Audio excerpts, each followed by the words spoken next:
Hello students, I welcome you all into the online classes of Growth Hub.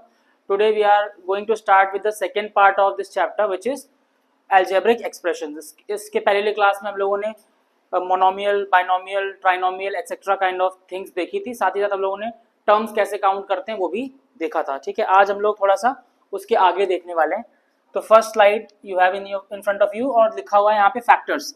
तो जब आप normal चीज़ों के फैक्टर्स करते थे अभी तक, फॉर एग्जाम्पल अगर आपसे बोला जाता कि आप 27 के फैक्टर्स कर दीजिए, तो आप क्या करते हो कि आप ऐसे लिखते हो वहाँ पे 27, ठीक है, और आप उस केस में उसके फैक्टर्स लिखते हो 3 इंटू 3, ठीक है। तो आपके पास 27 के फैक्टर्स क्या आ गए, 3 इंटू 3 आ गए। बट अगर आपके पास एल्जेब्रिक एक्सप्रेशन की बात होगी तो आप सबको मैंने पहले ही बताया हुआ है कि यहाँ पे नंबर्स भी होंगे और साथ ही साथ लिटरल्स भी होंगे। तो उनके फैक्टर्स को हम लोग कैसे लिखेंगे जरा देखते हैं, ठीक है। जैसे यहाँ पे एग्जाम्पल दिया हुआ है कि एक आपके पास बाइनोमियल है जो कि है 8ab प्लस 3c, ठीक है। तो आप क्लियरली देख पा रहे होगे कि यहाँ पे एक टर्म ये है और अगला टर्म ये है। टर्म्स काउंट करना मैं पहली क्लास में ऑलरेडी बता चुका हूँ। तो अगर आपसे बोला जाए पहला टर्म 8ab है, इसके क्या क्या फैक्टर्स होंगे, तो आप इसको लिख दोगे ऐसे 8ab। इसके क्या क्या फैक्टर्स होंगे बेटा, इसके फैक्टर्स होंगे 8 होगा, साथ में a होगा और फिर साथ में b होगा। तो 8a एंड b ये जो है क्या है, इसके फैक्टर्स है। आप चाहो तो 8 को फर्दर और फैक्टराइज कर दो तो आ जाएगा आपका 2 into 2 into 2 into a into b। तो ये क्या हो जाएंगे, ये 8ab के फैक्टर्स हो जाएंगे। जहां पे आप देख पा रहे हो 2 2 2 क्या है, ये तो नंबर्स है, ठीक है। ये तो आपके क्या है, ये तो नंबर्स है, ठीक है। बट ये जो a और b क्या है, ये आपके लिटरल्स हैं, ठीक है। तो यही बताना चाहता हूं मैं कि जब कभी भी आपको किसी भी एल्जेब्रिक एक्सप्रेशन के अंदर फैक्टर्स पूछेगा तो आप क्या करोगे, उनके टर्म्स को अलग करोगे और टर्म्स को देखोगे उसमें क्या क्या फैक्टर्स आ रहे हैं। कुछ नंबर्स हो सकते हैं उसमें, कुछ साथ में अल्फाबेट्स होंगे। अल्फाबेट्स को हम लोग क्या बोलते हैं, लिटरल्स बोलते हैं। सिमिलरली अगर जो 3c बचा है इसके फैक्टर्स आप करोगे तो क्या आएगा, इसके फैक्टर्स आएंगे 3 और साथ में c आएगा। अगर मैं आपसे पूछूं कि इसके क्या क्या फैक्टर्स है तो आप बोलोगे 3 जो कि एक नंबर फैक्टर है और c जो कि ये क्या है, लिटरल फैक्टर है, ठीक है। तो ये इस तरह से आपको क्या करना होता है, फैक्टर्स निकालने होते हैं किसी भी एल्जेब्रिक एक्सप्रेशन के। I hope you are clear with this, ठीक है। आगे बढ़ते हैं और देखते हैं कि आगे अगली चीज क्या। अगला आपके पास बोल रहा है कोफिशिएंट, ठीक है। ये बहुत इंपॉर्टेंट टर्म है कोफिशिएंट। जैसा कि यहाँ पे लिखा हुआ है, clearly see, in a term of an algebraic expression any of the factors with the sign of the term is called the coefficient of the product of the factors. तो आप ये देख के लग रहा हो कि क्या ही उसमें बताया जा रहा है, मैं आपको एग्जांपल से बताता हूँ। अगर सपोज आपके पास एक एग्जांपल लिखा मैंने, ठीक है, जो यहाँ भी लिखा हुआ वही मैं लिख दे रहा हूँ आपके सामने, ठीक है। ये आपके पास है -5ab प्लस 7, ठीक है। आपके पास है -5ab प्लस 7। अब आपसे इस क्वेश्चन में बोला गया कि आप बताइए क्या, find the coefficient of b, ठीक है। ऐसा आपसे बोला गया कि इस एल्जेब्रिक एक्सप्रेशन के अंदर आपको क्या बताना है, आपको बताना है कि b का कोफिशिएंट क्या होगा। तो पहला काम आप क्या करोगे, पहला वो टर्म लिखोगे जहां पे b होगा। अब एक ये टर्म है, एक ये टर्म है, 7 में b है नहीं तो उसको नहीं लिखेंगे। किस टर्म को लिखेंगे, जिसमें b है हमारे पास, ठीक है। तो लिखा हमने -5ab, ठीक है। अब इसमें हमें बताना है कि b का कोफिशिएंट क्या है। तो आपको जब भी किसी का कोफिशिएंट पूछा जाए तो आप उस वाले नंबर को या उस वाले लेटर को हटा दो, बाकी जो बच रहा है वो उसका क्या हो जाएगा, कोफिशिएंट हो जाएगा। तो b कोफिशिएंट आपसे पूछा गया तो b को काउंट नहीं करेंगे। उसके अलावा क्या बचा आपके पास, -5a बचा, मतलब साइन भी यूज करना है। अगर माइनस लिखा है तो माइनस यूज करोगे, प्लस लिखा है तो प्लस, तो लिखो ना लिखो कोई फर्क नहीं पड़ता, लेकिन माइनस साइन है तो साइन को भी यूज करोगे। तो आप यहाँ क्या बोल दोगे, यहाँ आप बोल दोगे द कोफिशिएंट ऑफ, ठीक है, आप बोलोगे the coefficient of b is -5a। क्या बोलोगे आप, जो b का कोफिशिएंट है वो क्या है, -5a है, ठीक है। तो जब कभी भी किसी भी एल्जेब्रिक एक्सप्रेशन में किसी भी या तो लिटरल का कोफिशिएंट आपसे पूछा जाएगा तो उस लिटरल को आप क्या करोगे, ढूंढोगे उस एक्सप्रेशन में कहां पर है, फिर उसको लेके आओगे और साथ ही साथ जिसका कोफिशिएंट आपसे पूछा गया है उसे आप हाइड कर दोगे, हटा दोगे। उसके अलावा जो कुछ बचेगा वो उसका क्या हो जाएगा, कोफिशिएंट हो जाएगा। जैसे कि यहाँ पर -5ab में b का कोफिशिएंट पूछा जा रहा था आपसे, तो b को आपने क्या किया, हटा दिया, क्या बचा, -5a बचा, और -5a ही क्या होगा, इसका कोफिशिएंट हो जाएगा। ठीक है, अब इसी वाले क्वेश्चन में अगर मैं आपसे कह दूं कि आप इसी वाले में आप बता दो, find the coefficient of a। ठीक है, अभी तक मैंने कहा था कि आप b का कोफिशिएंट बताओ, अब मैं कह रहा हूं आपसे कि इसी क्वेश्चन के अंदर a का कोफिशिएंट बताओ। तो आप देखोगे कि इस टर्म में a भी है, तो इसको लिखा मैंने -5ab। अब इसमें चाहिए किसका कोफिशिएंट, चाहिए a का, तो a को मत देखो, बाकी सब कुछ देखो, तो क्या बचेगा, -5b बच जाएगा। तो आप बोलोगे माइनस का 5b क्या होगा, will be the coefficient of a। ठीक है, हम क्या बोल देंगे कि जो आपका -5b है वो क्या हो जाएगा, a का कोफिशिएंट हो जाएगा। ठीक है, तो I hope you are clear कि हमको किसी भी अलजेब्रिक एक्सप्रेशन के अंदर कोफिशिएंट को कैसे फाइंड आउट करना है। ठीक है, आगे बढ़ते हैं, let's move to the other things. अब आपके पास आ रहा है लाइक टर्म्स क्या होते हैं, वो हम देखेंगे। ठीक है, कि लाइक टर्म्स क्या होते हैं। अभी तक मैंने आपको बताया था कि किसी भी एक्सप्रेशन के अंदर टर्म्स कैसे फाइंड आउट करने हैं, कि कितने टर्म्स हैं। तो मैंने बताया जब कभी भी बीच में प्लस का साइन लगा हो या माइनस का साइन लगा हो, तो उसके इधर पहला, उसके आगे दूसरा टर्म, इस तरह से काउंट करते हैं हम लोग। लेकिन अब बात हो रही लाइक टर्म की, तो पहले तो हम समझते हैं कि लाइक टर्म होता क्या है। तो लाइक टर्म में लिखा हुआ है, the terms having the same literal factors are called the like और द सिमिलर टर्म्स। बोल रहा है किसी भी टर्म में अगर सेम लिटरल फैक्टर्स हैं तो वो लाइक टर्म्स होंगे। जैसे कि मैंने आपके पास लिखा, सपोज यहाँ पे 5b, फिर यहाँ पे लिखा मैंने 12b, फिर मैंने यहाँ पे लिखा माइनस का 7b। ठीक है, तो अब आप देखो इसके पास लिटरल क्या है, सिर्फ b है, इसके पास लिटरल क्या है, ये भी b है, यहाँ पे लिटरल क्या है, ये भी b है। तो ये तीनों जो हो जाएंगे, ये क्या हो जाएंगे, लाइक टर्म्स हो जाएंगे। क्या हो जाएंगे, लाइक टर्म्स हो जाएंगे। वाई, बिकॉज इनके जो लिटरल वाले फैक्टर्स है वो सेम है। एक और एग्जांपल बताता हूं मैं, सपोज मैंने यहाँ पे लिखा होता 8ab, फिर मैंने लिखा होता यहाँ पे माइनस का 2ab, फिर लिखा होता मैंने माइनस का 7ab। अब आप बताओ मुझे क्या ये लाइक टर्म्स हैं कि नहीं। तो आपने कहा सर मैं क्या चेक करूंगा, वी विल चेक कि इनके जो लिटरल फैक्टर्स हैं वो क्या सेम है। अब आप देखो इसका लिटरल फैक्टर क्या है, a इंटू बी, इसका क्या है, a इंटू बी, इसका भी क्या है, a इंटू बी। इसका मतलब है कि तीनों के जो लिटरल फैक्टर्स हैं वो सेम है। अगर ऐसा है तो ये भी कैसे होंगे, लाइक टर्म्स होंगे। क्या होंगे, ये भी आपके लाइक टर्म्स होंगे। ठीक है, ये भी आपके लाइक टर्म्स होंगे। ठीक है, अब मैं आपको एक और एग्जांपल देता हूं। अब आपको बताना है कि ये लाइक टर्म्स होंगे कि नहीं होंगे। ठीक है, जैसे मैंने यहाँ पे लिखा आपके पास 7a²b, फिर मैंने लिख दिया यहाँ पे 2ab², थर्ड लिख दिया 5a²b। ठीक है, और अभी आपसे पूछा जा रहा है कि क्या ये आपके लाइक टर्म्स हैं कि नहीं। तो आपको क्या चेक करना होगा, आपको चेक करना होगा कि इनके लिटरल फैक्टर्स क्या हैं। इसके लिटरल फैक्टर्स क्या है, a²b है, इसका लिटरल फैक्टर क्या है, ab² है, इसका लिटरल फैक्टर क्या है, ये भी a²b है। तो हम क्लियरली देख पा रहे हैं कि इसके लिटरल फैक्टर और इसके लिटरल फैक्टर तो सेम है, तो ये दोनों तो लाइक टर्म्स हो सकते हैं, बट ये वाला नहीं होगा। वाई, बिकॉज इसके जो लिटरल फैक्टर्स हैं वो तो ab² है और वो a²b के इक्वल नहीं होता। Therefore we can say that ये पहला वाला और ये जो तीसरा वाला है ये क्या होंगे, ये लाइक टर्म्स होंगे, लेकिन ये जो बीच वाला है या इनके साथ कंपैटिबल नहीं है, तो ये इसी कैटेगरी में आ नहीं पाएगा। ठीक है, तो आपको क्लियर कर दिया मैंने कि जब कभी भी आपको लाइक टर्म्स पहचानने होंगे तो आप क्या करोगे, फैक्टर्स देखोगे। और कौन से फैक्टर्स देखोगे, बेसिकली लिटरल वाले फैक्टर देखो। लिटरल मतलब वेरिएबल वाले फैक्टर्स देखोगे, अगर वो सेम होंगे तो वो लाइक टर्म्स होंगे, वरना नहीं होंगे। ठीक है, तो this is also very much clear to everyone I guess. Let's move for the unlike terms.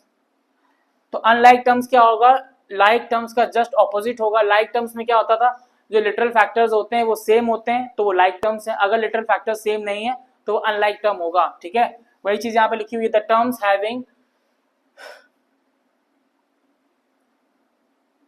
जिनके the terms not having same, ठीक है, यहाँ पे सेम होगा, the terms not having same literal factors are called unlike terms. जैसे कि मैं example देता हूं आपको, जैसे पिछला एग्जांपल भी दिया, यहाँ पे लिख दिया सपोज -5a, यहाँ लिख दिया -7b, यहाँ लिख दिया 8c। तो आप देख पा रहे होगे पहले टर्म में जो लिटरल फैक्टर है वो a है, दूसरे वाले में b है और तीसरे वाले में c है। तो तीनों क्या है, अलग अलग है। अगर ऐसा है तो ये जो होंगे ये अनलाइक, ये क्या होंगे, अनलाइक टर्म्स होंगे। क्या होंगे बेटा, अनलाइक टर्म्स होंगे। ठीक है, तो फिर से ब्रीफ अप करेंगे, रैप अप करेंगे उसको। क्या, अगर किसी भी फैक्टर में literal terms, literal factor same है तो वो लाइक टर्म्स होंगे या लाइक फैक्टर्स होंगे। अगर उनके लिटरल फैक्टर सेम नहीं है तो वो अनलाइक टर्म्स होंगे। ठीक है, जैसे यहाँ पे एक दो एग्जांपल भी दिए हुए, let's we can see them as well. यहाँ पे लिखा हुआ है suppose this is 3p² plus 5pq² minus 7। तो इसका लिटरल फैक्टर है p²q, इसका है pq², दोनों सेम नहीं है और 7 के पास तो कोई लिटरल है ही नहीं ऑलरेडी। इसका मतलब है ये जो होंगे ये क्या होंगे, अनलाइक टर्म्स होंगे। ठीक है, this will what, unlike terms. ठीक है, अब यहाँ पे आप देखो, यहाँ पे लिखा है qp², यहाँ लिखा pq², यहाँ पे pq है, तो इसका मतलब ये भी क्या होंगे, अनलाइक होंगे। व्हाई, बिकॉज इनके जो लिटरल फैक्टर्स हैं वो सेम नहीं है। अब इसमें एक एडिशनल इन्फॉर्मेशन भी आप ऐड कर सकते हो और वो क्या है, ठीक है, वो है एडिशन और सब्ट्रैक्शन किस तरह से होता है। तो आपको बस ये चीज ध्यान रखनी, अगर लाइक टर्म्स होंगे, ठीक है, अगर लाइक टर्म्स होंगे तो वो ऐड भी हो सकते हैं और वो सब्ट्रैक्ट भी हो सकते हैं। ठीक है, लेकिन अगर अनलाइक टर्म्स हैं, अगर अनलाइक टर्म्स हैं तो वो ना ही ऐड हो पाएंगे, ठीक है, और ना ही सब्ट्रैक्ट हो पाएंगे। ठीक है, तो ये चीज आपको ध्यान रखनी। पहली क्या है, अगर लाइक टर्म्स है तो दे कैन बी एडेड और subtracted, while if the terms are unlike they can not be added और सब्ट्रैक्टेड। बात आती है मल्टीप्लिकेशन और डिवीजन की, तो वो डिपेंड नहीं करता है कि whether the terms are like और अनलाइक। ठीक है, तो इन जनरल क्या याद रख सकते हैं, अगर लाइक टर्म्स हैं तो आप और ऐड और सब्ट्रैक्ट कर पाओगे, अगर अनलाइक टर्म्स है तो उनको ऐड सब्ट्रैक्ट नहीं कर पाओगे, लेकिन मल्टीप्लाई डिवाइड हमेशा कर सकते हो, चाहे टर्म्स लाइक हो और चाहे अनलाइक हो। ठीक है,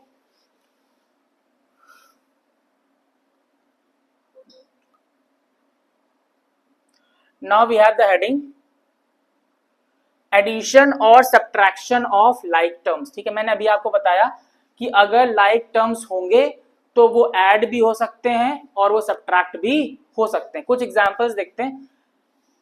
आपसे बोला मैंने सपोज ऐड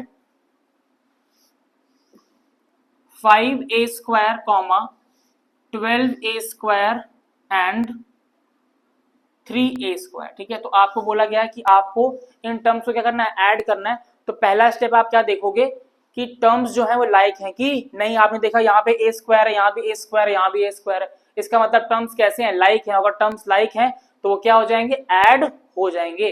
तो अब ऐड करने का तरीका क्या है, ऐड करने का तरीका ये है कि हम सिर्फ नंबर्स को ऐड करते हैं और जो आगे का लिटरल है वो सेम ही रहेगा। ठीक है, तो इसको आप ऐसे लिख सकते हो 5a² plus 12a² plus 3a²। ठीक है, इस टाइप के एडिशन को हम लोग बोलते हैं क्या, रो मेथड। ठीक है, क्या बोलते हैं, रो मेथड। ठीक है, अगर इनको मैं कॉलम की तरह लिख दूं ऐसे 5a², 12a² और 3a² और इसको ऐसे ऐड करूंगा तो इसको हम लोग क्या बोलते हैं, इसको हम लोग बोल देते हैं कॉलम मेथड। ठीक है, तो चाहे आप एक रो की तरह ऐड करो चाहे आप कॉलम की तरह ऐड करो, करना प्रोसेस सेम ही है। अगर लाइक टर्म्स हैं तो आप सिर्फ नंबर्स को क्या कर दोगे, ऐड कर दोगे। क्या हो जाएगा, 5 + 12 17, 17 + 3 20। तो इसका जो आंसर आएगा वो क्या आ जाएगा, 20a² आएगा। मतलब लिटरल को सेम रखेंगे, सिर्फ आपको नंबर्स को क्या कर देना है, ऐड कर देना है। ठीक है, ऐड कब हो पाएगा, जब टर्म्स कैसे होंगे, लाइक होंगे। ठीक है, I hope this is clear to everyone. एक और एग्जांपल देखते हैं आगे। सपोज आपसे यहां पे बोला गया सब्ट्रैक्ट 17b² फ्रॉम 28b²। ठीक है, आपसे बोला गया कि 17b² को सब्ट्रैक्ट करना है किसमें से, 28b² में से। तो फ्रॉम मतलब क्या होता है, बाद वाले से पहले वाले को सब्ट्रैक्ट करना है। लेकिन आपको पता है कि हमको पहले क्या चेक करना होता है, हमें पहले चेक करना होता है कि टर्म्स लाइक है कि नहीं लाइक है। तो आप देखोगे कि यहाँ बी स्क्वायर है, यहाँ भी बी स्क्वायर है, इसका अदर टर्म्स कैसे हैं, लाइक है, तो इजीली सब्ट्रैक्ट हो जाएगा। तो इसका जो सोल्यूशन आएगा वो क्या होगा, आप लिखोगे 28 b square minus 17 b square. Process same रहेगा, क्या प्रोसेस रहेगा, आपको सिर्फ नंबर्स को सब्ट्रैक्ट करना है और जो आपका लिटरल है वो सेम ही रहेगा। तो जब आप सब्ट्रैक्ट करोगे 28 minus 17 11 b square will be the answer. ठीक है, इसका आंसर क्या हो जाएगा आपका 11 बी स्क्वायर हो जाएगा। Quickly you can write it down in your notebooks, then will be moving further to some other questions. ठीक है,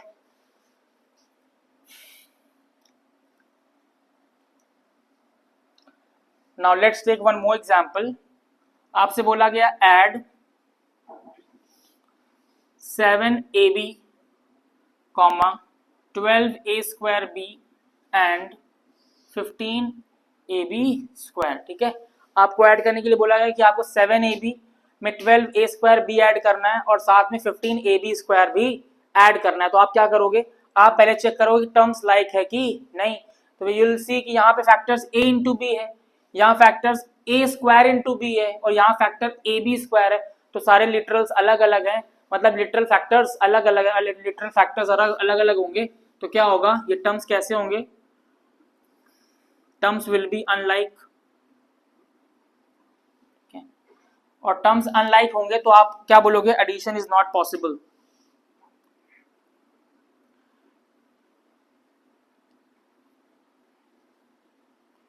ठीक है, सो आई होप आपका जो डाउट होगा वो भी अब क्लियर हो गया होगा, किसी के मन में अगर उठ रहा होगा कि सबसे पहले क्या चेक करना है, टर्म्स लाइक है कि नहीं। अगर लाइक है तो ही एडिशन और सब्ट्रैक्शन पॉसिबल है, अदरवाइज पॉसिबल नहीं। ठीक है,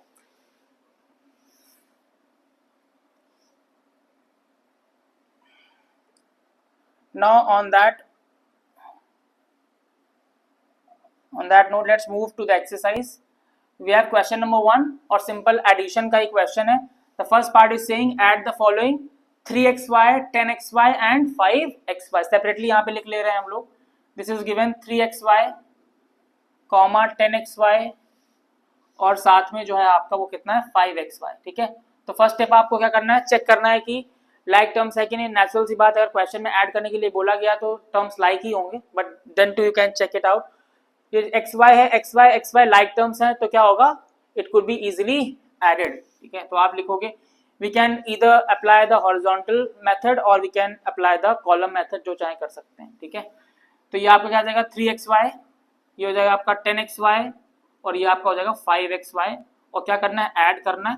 तो सिंपल से xy यहाँ पे लिख दोगे आप और साथ में कॉन्स्टेंट्स को या नंबर्स को आप ऐड करोगे तो क्या आएगा 13 + 5 18 and therefore 18xy will be the answer of this question. ठीक है, सिमिलरली आप इसको भी कर सकते हो। अब आप यहाँ पे देखो, ये एक मोनोमियल था, ये एक मोनोमियल था और ये भी एक मोनोमियल था। वाई, बिकॉज इसमें कितने टर्म्स हैं, सिर्फ एक टर्म और एक टर्म, तीनों को अलग अलग ऐड कर दिया। बट जो बी पार्ट है आपका वो एक मोनोमियल नहीं है, वो एक ट्राइनोमियल है। वाई, बिकॉज आप देख पा रहे होगे यहाँ पे ये कंप्लीट पॉलिनोमियल है जहां पे 1, 2 और 3 टर्म्स हैं। तो इसको हम लोग क्या बोलते हैं, इसको हम लोग बोलते हैं कि एक ट्राइनोमियल है। सिमिलरली यहाँ पे भी आओ, यहाँ पे भी क्या है, ट्राइनोमियल है। इसको कैसे ऐड करेंगे, इसको ऐड करने के लिए आप लोगों को क्या करना है, कॉलम मेथड का ही यूज करना है। और कैसे लिखना है, देखिए इसका सोल्यूशन क्या होगा, आप पहले लिखोगे इस तरीके से 3x + y + 4। ठीक है, अगला लिखोगे आप 4x + 3y + 7। ठीक है, अब हमको जब ऐड करना होता है तो हम सिर्फ लाइक वालों को आपस में ऐड कर देते हैं। देखिए 3x और 4x लाइक टर्म है, y और 3y भी लाइक टर्म है और 4 और 7 भी लाइक टर्म है। वाई, बिकॉज इनके लिटरल फैक्टर्स क्या है, सेम है। तो ये क्या आएगा 4 + 3 7x आ जाएगा, प्लस 3 और यहाँ कुछ नहीं लिखा तो 1y है एक तरीके से, तो 3 + 1 4y हो जाएगा और प्लस ये क्या आएगा 7 + 4 11। तो अल्टीमेट आंसर क्या हो जाएगा, ये हो जाएगा आपका 7x + 4y + 11। ठीक है, अब क्या कर सकते हैं, एक क्वेश्चन में और दे रहा हूं आपको, इसी पर बेस्ड आप उसको सॉल्व कीजिए। ठीक है, एक एग्जांपल मैंने दिया आपको, ऐड करिए 4x - 7 + 3y और उसको ऐड करना है किसमें, 12 - y + 12x में। ठीक है, तो आपके पास क्या है, एक पहला टर्म, पहला जो पॉलिनोमियल है वो क्या है, वो है 4x माइनस 7 प्लस 3y। दूसरा जो पॉलिनोमियल है वो क्या है, 12 माइनस वाई प्लस 12x। तो इसमें कई बच्चे कंफ्यूज हो सकते हैं कि सर यहाँ पे तो पहले x वाला टर्म है, यहाँ पे 12 मतलब x वाला नहीं है, यहाँ पे फिर कांस्टेंट है, यहाँ पे फिर y वाला टर्म है। तो आप ऐसे क्वेश्चंस में क्या करोगे, आपस में रीअरेंज कर सकते हो। व्हाई? बिकॉज जो एडिशन या सब्ट्रैक्शन होता है वो कम्यूटेटिव लॉ को फॉलो करता है। दैट मीन्स अगर आप 3 में 7 ऐड करो या फिर 7 में 3 ऐड करो, दोनों में आंसर क्या आता है, 10 आता है। That's why what can we do? We can rearrange the terms here। ठीक है, यहाँ पे हम लोग क्या कर सकते हैं, टर्म्स को रीअरेंज कर सकते हैं। ठीक है, तो इसको पहले वाले को ऐसे लिख दो आप, दिस इज 4x। और एक और तरीका ये भी है, जब कभी भी हम लोग किसी भी पॉलिनोमियल को लिखते हैं तो उसका ऑर्डर ऐसे लिखते हैं कि अल्फाबेट में जो पहले आता है उसको आप पहले लिखोगे, जो बाद में आता है उसको बाद में लिखोगे, और जहां पे वेरिएबल नहीं है वो कांस्टेंट वैल्यू है उसको सबसे लास्ट में लिखोगे। तो उसको क्या लिखोगे आप, 4x प्लस 3y माइनस 7। ठीक है, इसी ऑर्डर में उसको भी लिखोगे। क्या है वहां पे 12x है तो आप 12x लिख दोगे। फिर आपके पास क्या माइनस का y है तो ऐसे लिख दोगे, यहाँ पे प्लस का 12 है, दिख नहीं रहा बट यहाँ पे क्या है प्लस साइन है, तो ऐसे करोगे। ठीक है, फिर आप ऐड करोगे इसको, और फिर सिमिलरली जैसे यहाँ पे एडिशन किया है वैसे यहाँ पे भी कर सकते हैं। This is 12x plus 4x, answer would be 16x। अब यहाँ पे देखो क्या लिखा हुआ है, 3y माइनस y, तो माइनस y नहीं, एक तरीके से माइनस 1y है। ठीक है, तो 3 में से 1 सब्ट्रैक्ट करेंगे आप तो 2 आएगा, answer would be what, plus का 2y। और यहाँ पे आएगा आपका माइनस 7 और प्लस 12 है, तो सब्ट्रैक्ट करेंगे, साइन बड़ी वैल्यू का आता है, तो आंसर यहाँ पे क्या आएगा, 12 माइनस 7 5। तो answer would be what, 16x plus 2y plus 5। ठीक है, तो ये इस क्वेश्चन का क्या हो जाएगा, आंसर हो जाएगा। I hope this is clear to everyone. Let's move further to the next heading, that is multiplication of the algebraic expression. This is really important और थोड़ा सा ज्यादा concentration चाहिए होगा इसको समझने के लिए। Now, as I have already mentioned कि जो addition और subtraction होता है वो सिर्फ like terms के साथ हो सकता है, लेकिन multiplication और division के लिए जरूरी नहीं है कि terms like हों, वो अनलाइक टर्म्स का भी हो सकता है। कैसे होगा देखते हैं, पहले पढ़ते लिखा क्या हुआ है, लिखा हुआ है following rules of signs and the laws of exponents used in the multiplication. That means अगर आपने क्लास 6 में नेचुरल सी बात है एक्सपोनेंट्स नाम का चैप्टर पढ़ा होगा, उसका भी यहाँ पे हमको यूज पड़ेगा। ठीक है, दूसरा जो हमको साइन के रूल्स होते हैं, दैट इज अगर प्लस और माइनस मल्टीप्लाई होते हैं तो क्या आता है, माइनस और प्लस मल्टीप्लाई होते हैं तो क्या आता है, प्लस और प्लस मल्टीप्लाई होते हैं तो क्या आता है, माइनस और माइनस मल्टीप्लाई होते हैं तो क्या आता है। ये सारे लॉज और रूल्स को भी हमको चेक करना पड़ेगा। ठीक है, अब आप देखो थोड़ा सा यहाँ पे एक्सप्लेन भी किया गया, मैं भी आपको एक्सप्लेन कर देता हूं। जब कभी भी एक पॉजिटिव वैल्यू कभी दूसरी पॉजिटिव वैल्यू से मल्टीप्लाई होती है तो रिजल्ट भी पॉजिटिव आता है। ठीक है, जैसे मैंने यहाँ पे लिख दिया आपको 6 इंटू 2, तो आप बोलोगे 12 आएगा। या मैं कोई वेरिएबल ले लूं, मैंने बोल दिया यहाँ पे a इंटू बी, तो आंसर या रिजल्ट कितना आता है, ए बी आता है। ठीक है, क्यों ए बी आता है, क्योंकि ए बी प्लस था मल्टीप्लाई आपस में हो गए, तो आंसर या रिजल्ट किसमें आना चाहिए, प्लस में ही आना चाहिए। ठीक है, अब अगला देखते हैं, ये आप नोट कर लो फिर आगे बताता हूं मैं। ठीक है, अगर मैंने कहा कि अब पहला वाला प्लस है और दूसरा माइनस है, ये मल्टीप्लाई होगा तो रिजल्ट बेटा कितना है, कैसा आएगा, माइनस आएगा। ठीक है, सपोज मैंने कहा यहाँ पे लिखा है माइनस ए इंटू यहाँ पे लिखा है बी, तो रिजल्ट आएगा माइनस ए बी। क्या जाएगा, रिजल्ट आपका आ जाएगा माइनस ए बी। ठीक है, अब आगे चलते हैं। अब मैंने कहा कि अब पहला वाला माइनस है और अगला वाला प्लस है, तो भी तो रिजल्ट आता है बेटा, वो किसमें आता है, माइनस में आता है। ठीक है, अब क्या कर सकते हैं, यहाँ इसको प्लस को माइनस कर लेना। ठीक है, अब यहाँ मैंने लिख दिया माइनस ए इंटू ये प्लस का बी है, तो रिजल्ट फिर से क्या आएगा, ए बी आएगा, लेकिन साइन कौन सा आएगा, माइनस का आएगा। दैट मीन्स अगर एक पॉजिटिव एक नेगेटिव है तो मल्टीप्लाई होकर के नेगेटिव ही आएगा, दोनों पॉजिटिव हैं तो मल्टीप्लाई होकर के रिजल्ट पॉजिटिव आएगा। ठीक है, अब हम लोग के पास चौथा केस बचा, वो कौन सा केस है, अगर दोनों नेगेटिव नेगेटिव है, क्या है, दोनों नेगेटिव नेगेटिव है तो मिला के क्या बना देगा, पॉजिटिव बना देगा। ठीक है, जैसे मैंने यहाँ पे लिखा माइनस ए इंटू माइनस बी, तो माइनस इंटू माइनस प्लस हो गया और आंसर क्या आएगा, प्लस का ए बी, और जब कभी भी रिजल्ट आपका प्लस में आता है तो आप प्लस लगाओ या ना लगाओ, कोई प्रॉब्लम वाली बात नहीं होती है। प्लस तब लगाते हैं जब कहीं बीच में वैल्यू आती है, स्टार्टिंग में प्लस दिखता नहीं है तो लगाने की जरूरत भी नहीं होती। ठीक है, तो आई होप इतना तो आपको क्लियर हो गया होगा कि किस तरीके से हम लोग किन्हीं दो वेरिएबल्स को, लिटरल्स को या नंबर्स को मल्टीप्लाई करते हैं तो क्या रिजल्ट हमारे सामने आता है। ठीक है, अब यहाँ पे एक और चीज ध्यान देने वाली है, अगर बेटा यहाँ पे लिखा होता a b into a b, ठीक है, क्या लिखा होता a b into a b, तो आप क्या करते, तो यहाँ पे आपके सामने एक्सपोनेंट्स का रूल लगता। वाई?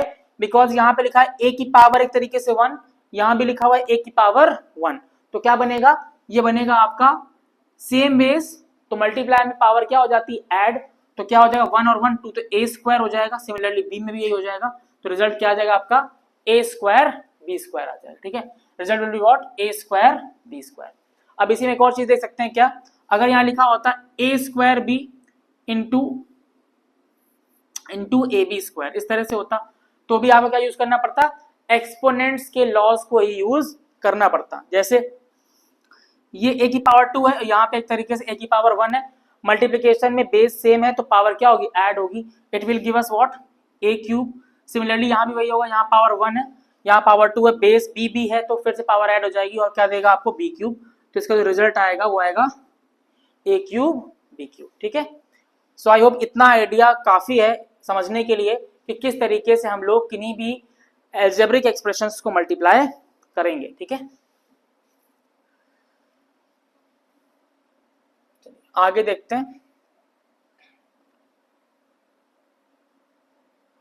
ये मैंने आपको एक्सपोनेंट्स का बता दिया है, वैसे जो यहाँ पे बता रहे हैं ये लोग, सेकेंड लॉ जो है कि बोल रहा है अगर सेम बेस है तो पावर क्या होगी, मल्टीप्लाई में क्या हो जाएगी, ऐड हो जाएगी। अब हम क्या कर सकते हैं, 2-4 क्वेश्चंस कर सकते हैं ताकि हमको थोड़ा क्लियर हो जाए कि किस तरीके से हम लोग किसी भी गिवन अलजेब्रिक एक्सप्रेशन को क्या करते हैं, मल्टीप्लाई करते हैं। ठीक है, चलिए देखिए यहाँ पे लिखा हुआ है, suppose a square b multiply by a की पावर 4 बी क्यूब। ठीक है, ये आपको क्वेश्चन है पहला और आपको बताना है कि इसका आंसर क्या आएगा। ठीक है, दूसरा पे चलते हैं। दूसरा जैसे हमने लिखा है यहाँ पे ए की पावर -2 बी स्क्वायर इंटू ए की पावर 4 बी की पावर -1। ठीक है, इसका प्रोडक्ट जो क्या आएगा आपको बताना है यहाँ पर। ठीक है, थर्ड पे आइए, थर्ड पे क्या कर सकते हैं, मैंने लिख दिया सपोज यहाँ पे 1 upon a b multiply by 1 upon b square a. ठीक है,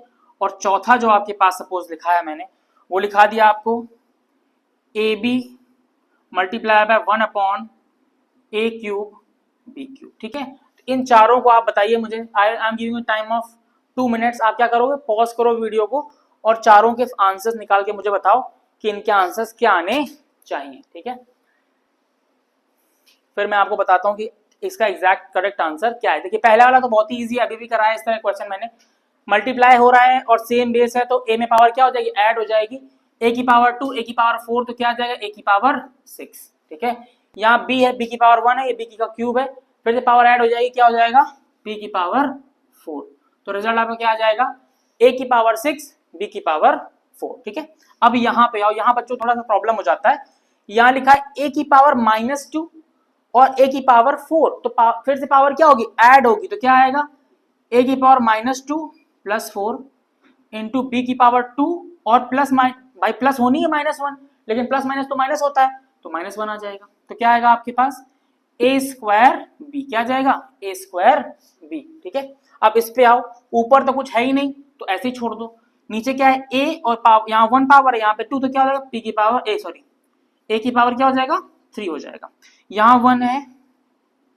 एक मिनट बेटा थोड़ा ध्यान, ए बी आगे, हाँ यहाँ पे ए है यहाँ पे ए है, तो 1 1 है तो क्या आ जाएगा, ए का स्क्वायर आएगा, बी यहाँ पे 1 है यहाँ पे 2 है तो बी क्यूब हो जाएगा। ठीक है, क्लियर, सेम बेस होंगे तो पावर ऐड करेंगे, क्या करेंगे, सेम बेस होगा तो पावर ऐड करेंगे, यहाँ पे ए की पावर 1 यहाँ ए की पावर 1 तो ए स्क्वायर आ जाएगा, यहाँ बी की पावर 1 यहाँ बी की पावर 2 तो बी क्यूब आ जाएगा। ठीक है, चलो अब यहाँ पे आओ, इस पे 4 नंबर वाले को थोड़ा इधर बताता हूँ मैं, ये लिखा हुआ है एक तरीके से 1 से मल्टीप्लाई होगा तो ये ए बी हो जाएगा, और अपॉन में क्या है बेटा, ये है आपका ए क्यूब और बी क्यूब। ठीक है, तो आप जानते हो कि डिवाइड जब हो रहा होता है और सेम बेस होते हैं तो पावर क्या होती है, सब्ट्रैक्ट होती है, तो यहाँ 1 है और यहाँ भी 1 है, ये ऊपर जाएगा तो क्या हो जाएगा, ए की पावर 1 ये ऊपर सब्ट्रैक्ट तो -3, b की पावर 1 ये ऊपर जाएगा सब्ट्रैक्ट तो -3। अब आप मुझे बताओ 1 में से 3 सब्ट्रैक्ट होगा तो क्या आएगा, -2 आएगा, तो a की पावर -2, b की पावर 1 में से 3 सब्ट्रैक्ट होगा तो फिर क्या आएगा, b की पावर -2। तो एक तरीके से आपका जो आंसर आ जाएगा वो आ जाएगा a की पावर -2 और b की पावर -2। और लेकिन आपने पहले 6 वगैरह में पढ़ा भी होगा कि पावर को निगेटिव से अगर पॉजिटिव बनाना है तो आप क्या कर सकते हो, उसको 1/, कर सकते हो। तो इसका एक और आंसर सही हो सकता है, वो क्या हो सकता है, a स्क्वायर b स्क्वायर, वो भी कैसे, 1/, करके। तो 1/, करने पे जो नेगेटिव पावर होती है वो क्या हो जाती है, पॉजिटिव हो जाती है। ठीक है, तो these are the few rules and regulations for the multiplication of the algebraic expressions. ठीक है, जो पहले मैंने बताया था, जब सेम टर्म्स होंगे ऐड हो जाते हैं। मल्टीप्लाई में क्या होता है कि आपको पावर्स का ध्यान रखना पड़ेगा, अगर सेम बेस है तो पावर्स ऐड होंगी मल्टीप्लाई के केस में। ठीक है, चलिए, so that was all in today's class. हमने क्या सीखा, we have learn basically about कि किस तरह से हम लोग ऑपरेशंस करते हैं, एडिशन सब्ट्रैक्शन लाइक टर्म्स में कैसे करते हैं, अनलाइक टर्म्स में कैसे करते हैं। साथ ही साथ हमने क्या देखा कि मल्टीप्लिकेशन कैसे करते हैं। और मैंने ये भी बताया आपको कि जो मल्टीप्लिकेशन और डिवीजन होता है वो चाहे टर्म लाइक हो चाहे अनलाइक हो, सब में पॉसिबल होता है, लेकिन जो एडिशन सब्ट्रैक्शन होता है वो सिर्फ लाइक टर्म्स में ही पॉसिबल होता है। तो on that note will be ending today's class. See you in the next class everyone. Thank you for watching.